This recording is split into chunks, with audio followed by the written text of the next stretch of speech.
దావీదు గొర్రెల కాపరిగా ఉన్నప్పుడు తను ఎప్పుడు నేను ఇశ్రాయేలీయులకి రాజు అవుతానని 40 సంవత్సరాలు వారిని ఏళ్తానని ఎప్పుడూ అనుకున్నాడు.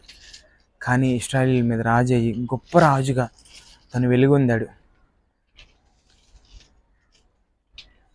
అతడు ప్రైమరీగా ఫోకస్ చేసిన విషయాలు ఏంటంటే, నేను నా ప్రభువుని కలుసుకోవాలి, ఉదయాన్నే ఆయన స్తుతించాలి, రాత్రులు ఆయన స్తుతించాలి, ఆయన్ని వెతకాలి, ఆయన కనుగొనాలి.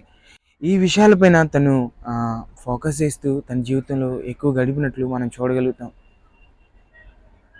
నీ జీవితం దేవునికి యోగ్యంగా కనపడినప్పుడు దేవుడు నిన్ను ఆటోమేటిక్గా పైకి తీసుకెళ్తాడు.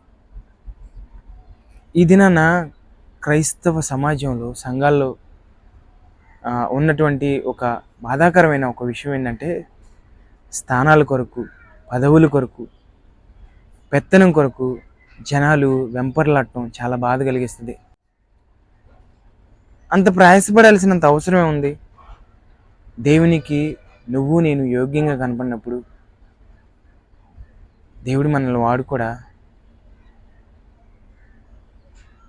కాబట్టి మనం ఎక్కువగా ఫోకస్ చేయాల్సిన విషయం ఏంటంటే, దేవుణ్ణి సంతోషపెట్టడం కొరకు మనం ప్రయాసపడాలి.